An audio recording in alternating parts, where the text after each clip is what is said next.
আসসালামু আলাইকুম। Hello everyone.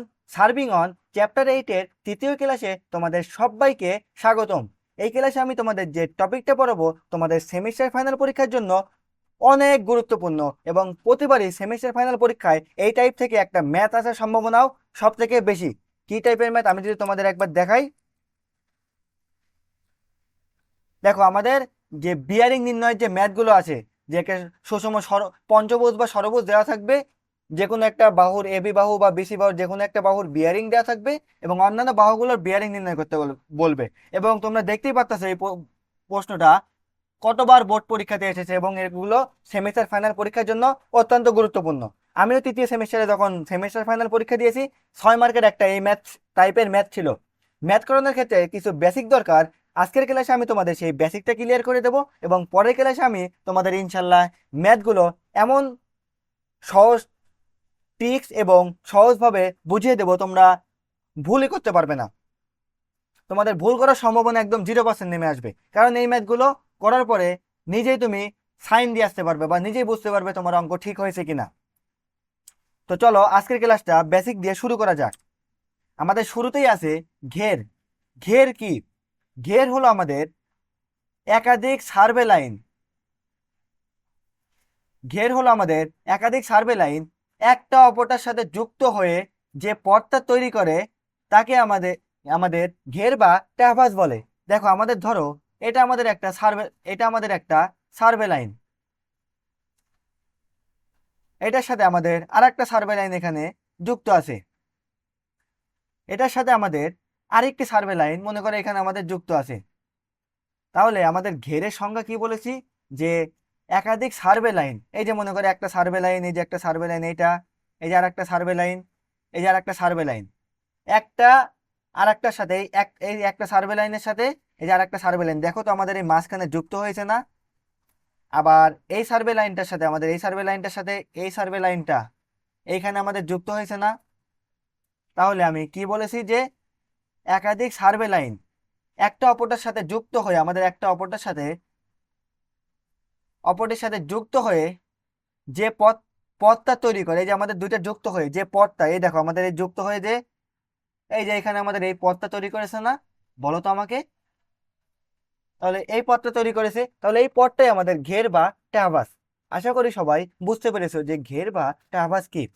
ঘের হলো আমাদের দুই প্রকার, একটা হলো আমাদের বদ্ধ ঘের এবং একটা হলো খোলা ঘের।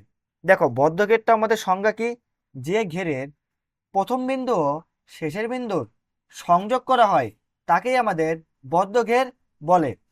দেখো আমি মনে করে এটা প্রথম বিন্দু, এই ঘেরের সাথে মনে করো এটার সাথে আমাদের এটা যুক্ত করা আছে, এটার সাথে এটা এখানে সংযোগ করা আছে, এটার সাথে মনে করো এটা এখানে সংযোগ করা আছে এবং এটা লাস্টে মনে করো এটা আমাদের শেষের লাইন, শেষের। তাহলে আমাদের কি বলেছে? যে দেখো ঘেরটা আমাদের শুরু করেছি কই থেকে? আমাদের এখান থেকে। আর এখান থেকে আমাদের প্রথমে এখানে গিয়েছি, তারপরে আমরা এইখানে গিয়েছি, তারপরে আমরা এইখানে গিয়েছি। তাহলে বদ্ধ ঘের কি? যে ঘেরের প্রথম বিন্দু, এই আমাদের প্রথম বিন্দু এটা, আর শেষের বিন্দু, আমাদের শেষের বিন্দু কোনটা একটু এগুলো মুছে দিয়ে বুঝতে পারবা তোমরা। আমাদের ঘেরে কিন্তু শেষের বিন্দু এটা, কারণ আমাদের শেষে এই লাইনটা টেনেছি। তাহলে যে ঘেরের প্রথম বিন্দু এবং শেষের বিন্দু সংযোগ করা হয়, দেখো আমাদের প্রথম বিন্দু শেষের বিন্দুটা সংযোগ করেছি এখানে আমরা, তাকেই বদ্ধ ঘের বলে। মোট কথা সহজ ভাষায় বদ্ধ ঘের মানে কি? চারপাশে আবদ্ধ থাকবে। দেখো আমাদের চারপাশে এটা আবদ্ধ আছে না? চারপাশে আবদ্ধ আছে। বদ্ধ ঘের মানেই চারপাশে আমাদের আবদ্ধ থাকবে। আশা করি সবাই এটা বুঝতে পেরেছো যে বদ্ধ ঘেরটা কি। যে তোমরা শুধু সংজ্ঞা লিখে দেবে, যে ঘেরের প্রথম বিন্দু শেষের বিন্দু সংযোগ করা হয় তাকে বদ্ধ ঘের বলে। এবং লেখার পরে তোমরা এই যে এমন একটা চিত্র আঁকাই দিবা, যে এমনি একটা, এই যে একটা ঘের, এখানে আর একটা, তুমি যেভাবে কিছু আঁকাইতে পারো, এই যে আর একটা, এই যে আর একটা। এটা মনে করো ঘেরের, ধরো এটা প্রথম বিন্দু ছিল আর এটা শেষের বিন্দু ছিল, এই দুইটা মনে করো লাস্টে সংযোগ করে দিয়েছে শুধু সংজ্ঞা বলার জন্য। আর ঘের তো এমনি তোমরা বুঝতে পেরেছো। বদ্ধ মানে কি? চারপাশে, এই যে এটার যেমন চারপাশে মনে করো পুরা চারপাশে বদ্ধ থাকবে, এই যে এখানে যেমন বদ্ধ রয়েছে, এই যে এখানে বদ্ধ, চারপাশ দিয়ে আটকানো আছে। আশা করি সবাই বদ্ধ ঘেরটা কি বুঝতে পেরেছো। ঘের হলো আর এক প্রকার, হলো খোলা ঘের। খোলা ঘের বা ওপেন ট্রাভার্স। খোলা ঘেরটা আমাদের কি? যে ঘেরের প্রথম বিন্দু এবং শেষের বিন্দুর সংযোগ করা হয় না, বদ্ধ ঘের কি ছিল, সংযোগ করা হয়, আর এখানে সংযোগ করা হয় না, তাকেই খোলা ঘের বলে। খোলা খোলা ঘের কিভাবে আঁকাবো আমরা, একদম সহজ। দেখো এই যে আমাদের মনে করো একটা ঘেরের, এটা ধরলাম আমরা প্রথম বিন্দু, এর সাথে আরো কয়েকটা এর সাথে আরো কয়েকটা সংযোগ করি আমরা। দেখো এখানে একটা সংযোগ করলাম, এখানে একটা আমরা সংযোগ করি, তাহলে এই যে এখানে আমাদের সংযোগ করেছি, এখানে আবার আমরা সংযোগ করেছি। তাহলে দেখো যে ঘেরের প্রথম বিন্দুটা এবং শেষের বিন্দু, দেখো তো আমাদের শেষের এই লাইন, এটা মানে শেষের এই বিন্দুটা, এই শেষের বিন্দু সংযোগ করা হয় না। দেখো তো আমাদের এই ঘেরের যে প্রথম বিন্দু আর শেষের বিন্দু যে রয়েছে, এই দুটা কি আমরা সংযোগ করেছি? সংযোগ মানে কি, যে দুইটা লাগাই দাও। দেখো এই যে যদি সংযোগ করি, এই যে এরকম হবে। একটু লাইনটা বাঁকা হলো, দাঁড়া আমি একটা স্ট্রেট লাইন নিয়ে তোমাদের দেখাই, বা এখান থেকে দেখো এই যে আমরা এইভাবে সংযোগ করতে পারি। তাহলে সংযোগ করা হয় না বলেছে, খোলা ঘের মানে কি, চারপাশে খোলা থাকবে, তাহলে সংযোগ করা হয় না। তাহলে এটা আমরা যেহেতু সংযোগ করিনি, তাই আমাদের এটা খোলা ঘের। খোলা ঘের মানে কি, যে প্রথম বিন্দু আর শেষের বিন্দু সংযোগ করা হবে না। খোলা ঘের তুমি এইভাবে দিতে পারি, একটা, দুইটা, তিনটা, চারটা, পাঁচটা, ইচ্ছা মতো দিতে পারবা, শেষ।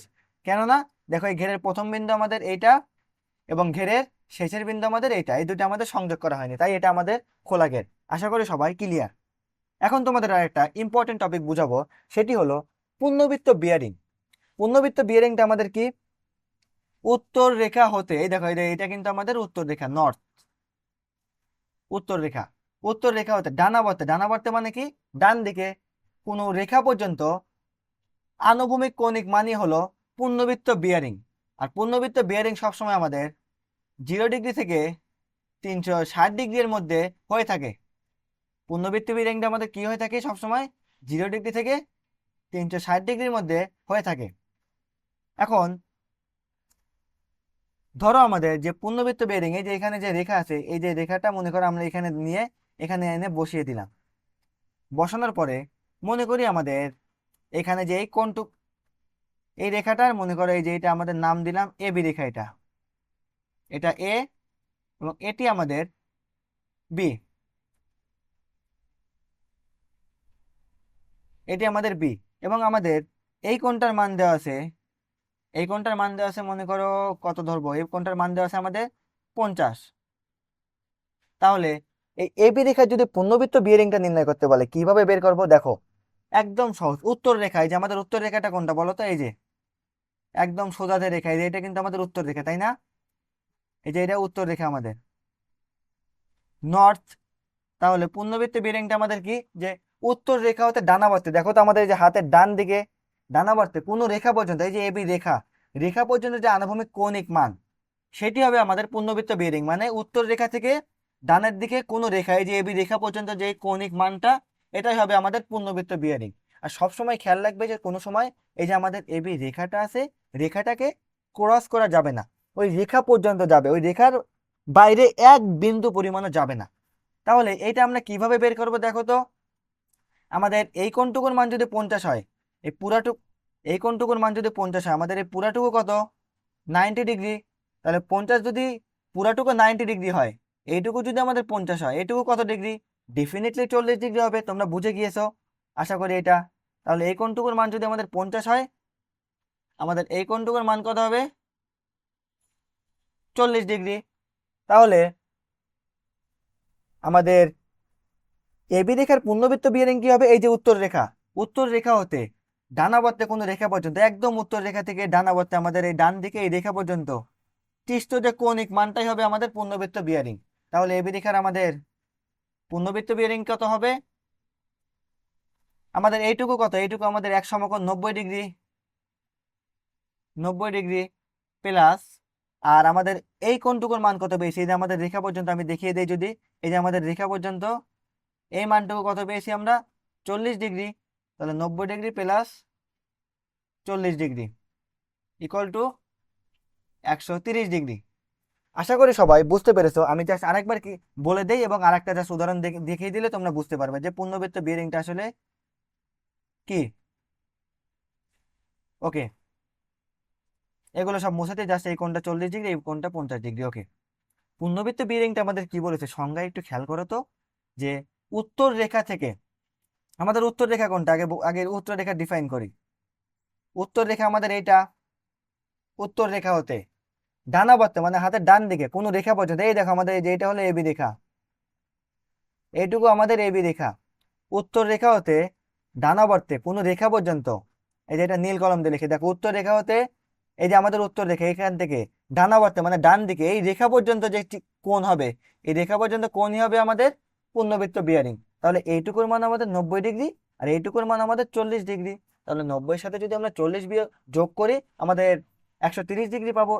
এই 130 ডিগ্রি হবে আমাদের এবি রেখার পূর্ণবৃত্ত বিয়ারিং। আশা করি সবাই বুঝতে পেরেছো পূর্ণবৃত্ত বিয়ারিং তোমরা কিভাবে বের করবে। তো চলো এই পূর্ণবৃত্ত বিয়ারিংটা আরো একভাবে দেখা যাক। যদি আমাদের এই রেখাটা মনে করো সাপোজ এখন এইখানে থাকতো, এইখানে আছে মনে করো, এখানে থাকার পরে এই যে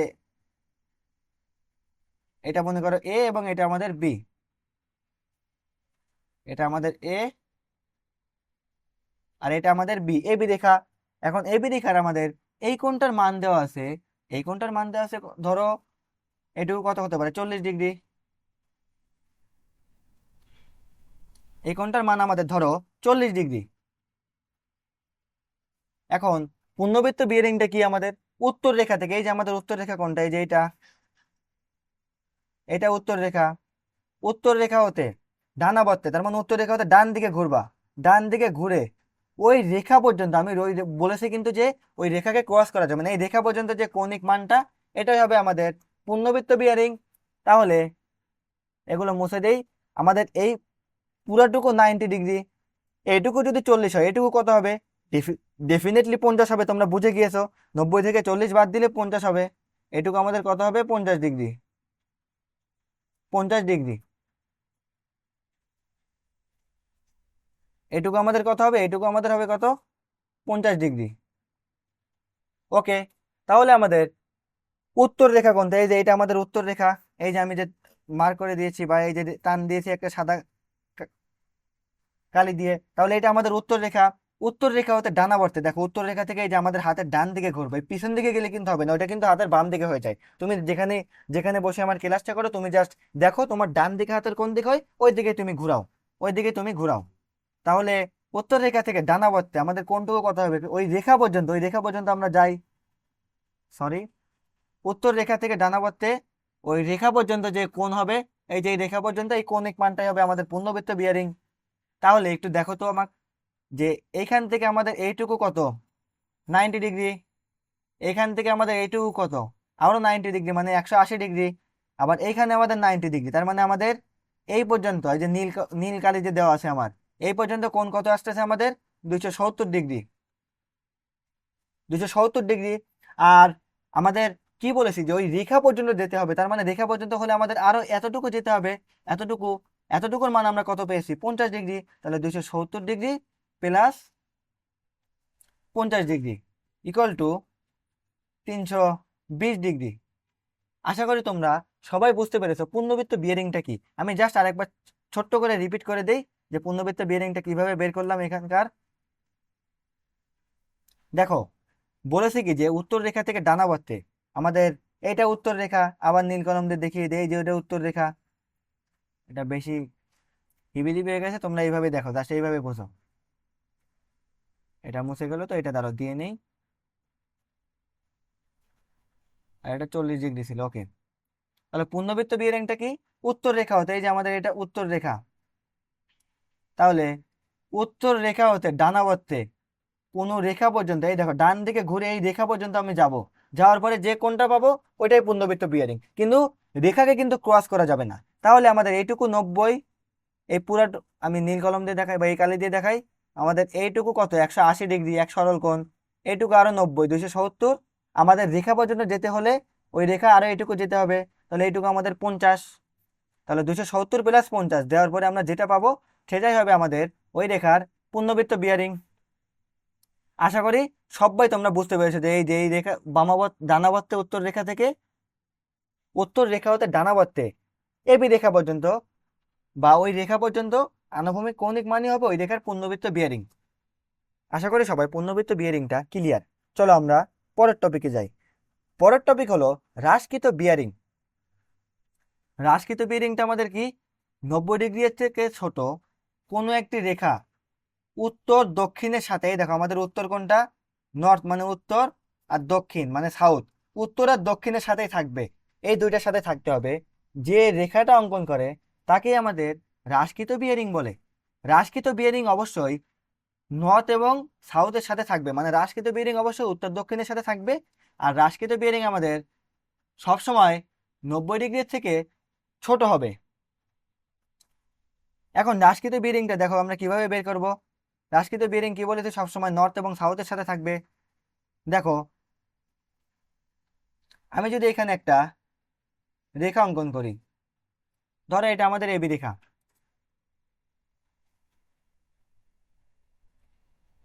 এটা আমাদের এ এবং এটা আমাদের বি।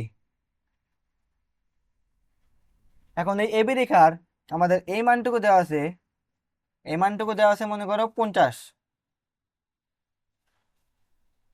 এখন হ্রাসকৃত বিয়ারিং কি হবে, হ্রাসকৃত বিয়ারিং বলেছে যে কোনো একটি রেখা, ধরো কোনো একটি রেখা, ধরো এখানে আমাদের যে এবি রেখা রয়েছে, এই এবি রেখা উত্তর দক্ষিণের সাথে যে রেখা অঙ্কন করে, সরি এখানে যে রেখা হবে না, যে কোণ হবে, যে এখানে আমি টাইপিং মিস্টেক হয়েছে, এখানে উত্তর দক্ষিণের সাথে যে রেখা হবে না, এখানে হবে উত্তর দক্ষিণের সাথে যে, আমি এটা এখানে লিখে দিচ্ছি, যে কোণ অঙ্কন করে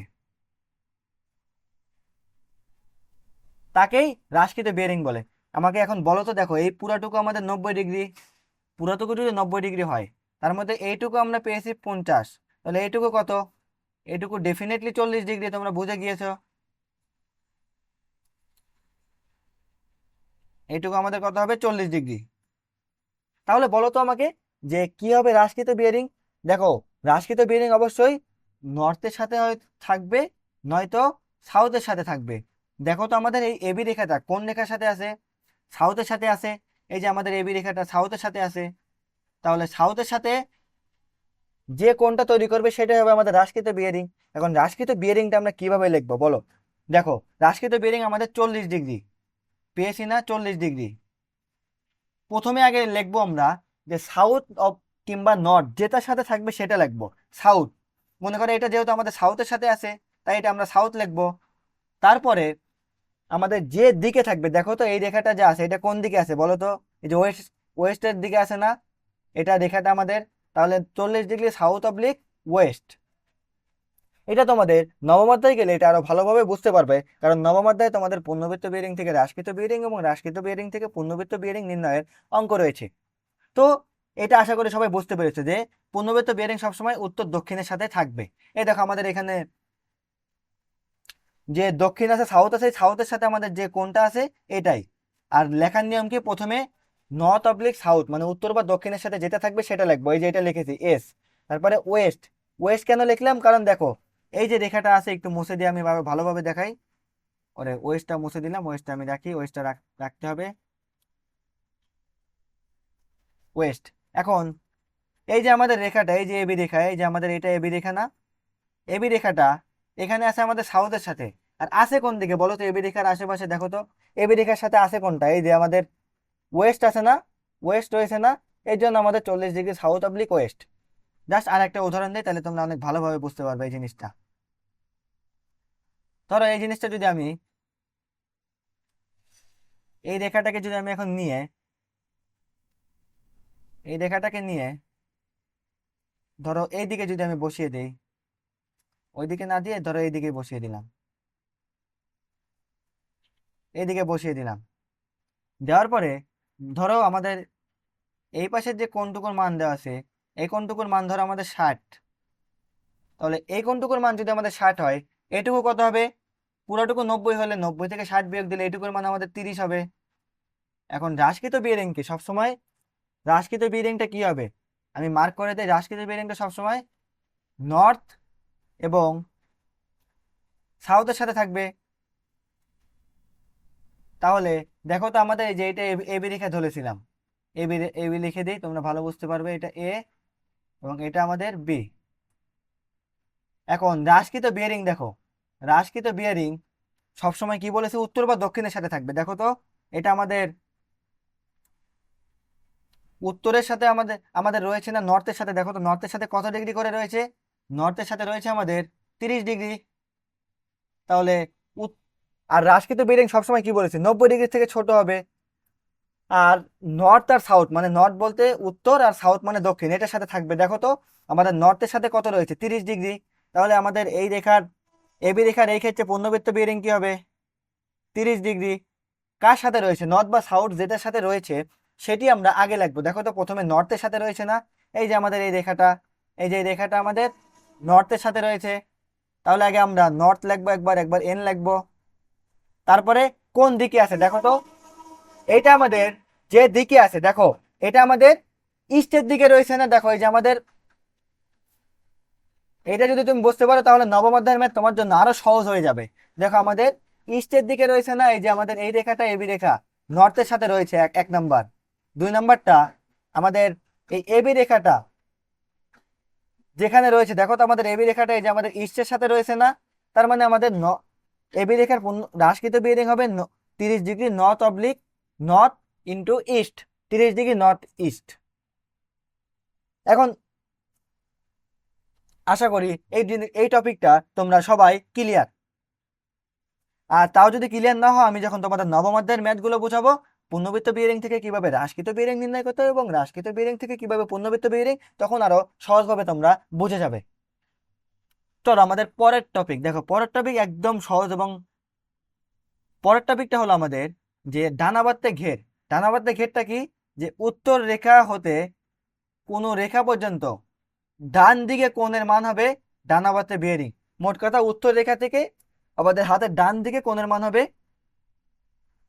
ডানাবাত্তে বেরিং। দেখো আমাদের এই যে এখানে আমাদের রেখা, দেখো এই যে এটা আমাদের রেখা, আমি একটু মার্ক করে দিই লাল কলম দিয়ে, তাহলে তোমরা ভালোভাবে বুঝতে পারবে। দেখো এটা আমাদের রেখা, এটা এটা যদি এ হয় এটা ও, মনে করো এটা এ ও। তাহলে উত্তর রেখা আমাদের কোনটা, এই যে এটা নর্থ। লাইনটা সোজা করে দিই, দেখো আমাদের এটা উত্তর রেখা। তাহলে আমাদের ডানাবাত্তে ঘেরটা কি, যে উত্তর রেখা থেকে ডান দিকে কোনো রেখা পর্যন্ত তিষ্ট কৌণিক, মানে দেখো উত্তর রেখা থেকে এই যে আমাদের ডান দিকে, এই যে ডান দিকে আমাদের ওই রেখা পর্যন্ত তিষ্ট কৌণিক মানে এটা দেওয়া আছে থিটা, এই থিটাই হবে আমাদের ডানাবাত্তে বিয়ারিং। দেখো আমাদের এখানে বলেছে যে ও বিন্দুতে উত্তর রেখা ও এন হতে, এই যে আমাদের ও এবং এন, ও এন হতে ও এ পর্যন্ত ডান দিকে যে কৌণিক মান আছে, এই যে ডান দিকে যে এই ও এন থেকে আমাদের সাদা কলম দিয়ে দেখা, এই যে আমাদের ও এন, এই যে আমাদের ও এন, ও সরি সাদার ভিতরে সাদা দিলেও তোমরা বুঝতে পারবে না। এই যে আমাদের ডান দিকে যে দেখো এই যে ও এন রেখা পেয়েছি না, এই যে ও এন রেখাটা, ও এন রেখা থেকে ও এ পর্যন্ত, এই দেখো আমাদের ও এ পর্যন্ত, এই যে ও এ পর্যন্ত ডান দিকে আমাদের হাতের ডান দিকে উত্তর রেখা থেকে থিটা এর মানই হচ্ছে আমাদের ডানাবাত্তে বিয়ারিং। আর থিটা সবসময় সাধারণত 0 ডিগ্রি থেকে 360 ডিগ্রি পর্যন্ত হয়। আর ঘের সর্বদা উত্তর রেখা থেকে ডান দিকে পরিমাপ করা হয়, যেহেতু ডানাবাত্তে বিয়ারিং। তাই সবসময় আমাদের এই যে আমাদের যে নর্থ আছে, এই উত্তর রেখা থেকে সবসময় হাতের ডান দিকে আমাদের পরিমাপ করতে হবে। আশা করি সবাই ডানাবাত্তে ঘেরটা কি তোমরা বুঝতে পেরেছো। বামাবর্তে ঘের কি, বামাবর্তে ঘেরও অনুরূপ, জাস্ট বামাবর্তে ঘেরের পার্থক্যটা কি, যে উত্তর রেখা হতে হাত কোনো রেখা পর্যন্ত বাম দিকে কোণের মান হবে আমাদের বামাবর্তে বেরিং। বামাবর্তে মানে বুঝতেই পারতেছো তোমরা, বাম দিকে হবে। দেখো আমাদের উত্তর রেখা কোনটা, এটা এই যে এটা নর্থ। আর উত্তর রেখা কোনটা আমাদের, এই যে এটা রেখা আমাদের উত্তর রেখা। তাহলে আমাদের উত্তর রেখা হতে বাম দিকে, এই যে হাতের বাম দিক দেখো, এই যে হাতের বাম দিকে এই কোণটার মান ধরো আমাদের থিটা। উত্তর রেখা হতে কোনো রেখা পর্যন্ত বাম দিকে কোণের মানই হবে বামাবর্তে বেরিং। দেখো এখানে আমাদের বলে দিয়ে সুন্দর করে লেখা দেওয়া আছে, ও বিন্দুতে উত্তর রেখা ও এন হতে, দেখো উত্তর রেখায় যে আমাদের ও এবং আমাদের এন হতে বাম দিকে, এই বাম দিকে আমাদের হাতের এই যে বাম দিকে যে কোণের মানটা আমি থিটা ধরেছি, বাম দিকে কোণের মানই হচ্ছে বামাবর্তে বিয়ারিং। আর বামাবর্তে বিয়ারিং এর কোণটা সাধারণত 0 ডিগ্রি থেকে 360 ডিগ্রি পর্যন্ত হয়। এবং ঘের এখানে উত্তর রেখা থেকে বাম দিকে পরিমাপ করা হয়। তার মানে সবসময় দেখো আমাদের এই যে এটা উত্তর রেখা, ঘেরটা আমাদের এই দেখো উত্তর রেখা থেকে কিভাবে বাম দিকে পরিমাপ করা হয় দেখাই দেই। এই যে আমাদের উত্তর রেখা কোনটা বলো তো, এই যে এটা উত্তর রেখা, এই যে ও এন হলো উত্তর রেখা। উত্তর রেখা থেকে হাতের বাম দিকে এই যে রেখা পর্যন্ত আমি কিন্তু প্রথমেই বলেছি, যখন আমি কোনটা কোনটা বুঝালাম, দাঁড়াও দেখি, ওয়েট। যখন আমি তোমাদের বদ্ধকেরা বদ্ধকের না তো পূর্ণবৃত্ত বিয়ারিং বুঝিয়েছি, তখনই কিন্তু বলেছি যে ওই রেখা পর্যন্ত যেতে হবে, রেখাকে ক্রস করা যাবে না। দেখো এখানে কিন্তু আমাদের এই যে রেখা আছে, রেখাটা আমি যদি লাল কালি দিয়ে মার্ক করে দিই তোমাদের, দেখো এই যে আমাদের রেখা আছে এবি, এই রেখাকে কিন্তু কোনো মতেই ক্রস করেনি। রেখাকে ক্রস করা যাবে না, ওই রেখা পর্যন্ত যাব আমরা। রেখা পর্যন্ত গিয়ে আমরা কোনো সময় রেখাকে ক্রস করব না। আশা করি সবাই তাহলে রেখা পর্যন্ত, আশা করি সবাই এটা বুঝতে পেরেছো যে বামাবর্তে ঘের কি। উত্তর রেখা থেকে কোনো রেখা পর্যন্ত বাম দিকে, আমাদের হাতের বাম দিকে কোণের মানই হবে বামাবর্তে বিয়ারিং। ধরো আমাদের এই কোণের মানটা থিটা, এটাই আমাদের বামাবর্তে বিয়ারিং। এখন আমি তোমাদের জাস্ট একটা ম্যাথের টিক্স দেখিয়ে দেবো। পরের ক্লাসে তোমাদের ম্যাথের এই বেসিক এবং ম্যাথের টিক্সগুলো আরো সহজভাবে বুঝাবো। দেখো আমাদের এই অঙ্কগুলো সবসময় ডানাবর্তে ঘিরে রেখেছে একটা সূত্র, আর বামাবর্তে ঘিরে রেখেছে আর একটি সূত্র। ডানাবর্তে ঘিরে রেখেছে আমি একদম শর্টকাট যে একটা মনে রাখার একটা শর্টকাট ফর্ম তোমাদের বলে দিই, যে সবসময় মনে রাখবে ডানার বাইরে মাইনাস ভেতরে প্লাস। কি বললাম? ডানার বাইরে মাইনাস ভেতরে প্লাস। ডানার বাইরে মাইনাস মানে কি? বাইরে মানে কি? বহিস্থ। তাহলে ডানাবর্তে বহিস্থর ক্ষেত্রে আমাদের পি মাইনাস এ হবে। আর ডানার ভেতরে প্লাস, ভেতর মানে কি? অন্তস্থ বা ভিতর। তাহলে ভেতর হলে আমাদের পি প্লাস হবে। এই প্লাস মাইনাস নিয়ে তোমাদের অনেক কনফিউশন থাকে, বা তোমরা এই জিনিস জায়গাতে অনেকে ভুল করে থাকো। তাই আমি তোমাদের জন্য একটা সুন্দর ছন্দ বানিয়ে রেখেছি, যে ডানার বাইরে মাইনাস ভেতরে প্লাস। পরের ক্লাসে ইনশাল্লাহ আমি তোমাদের এই ম্যাথগুলো একদম সহজভাবে বুঝিয়ে দেবো, এবং তুমি পরের ক্লাসটা যদি একটু মনোযোগ দিয়ে করো, তাহলে এই টাইপের যে কোনো ম্যাথ আসলে তুমি সহজেই করতে পারবা ইনশাল্লাহ। আজকের ভিডিও এই পর্যন্ত থাকবে। পরের ভিডিওতে ইনশাল্লাহ তোমাদের সাথে এই টাইপের ম্যাথ নিয়ে দেখা হচ্ছে। আল্লাহ হাফেজ, আসসালামু আলাইকুম।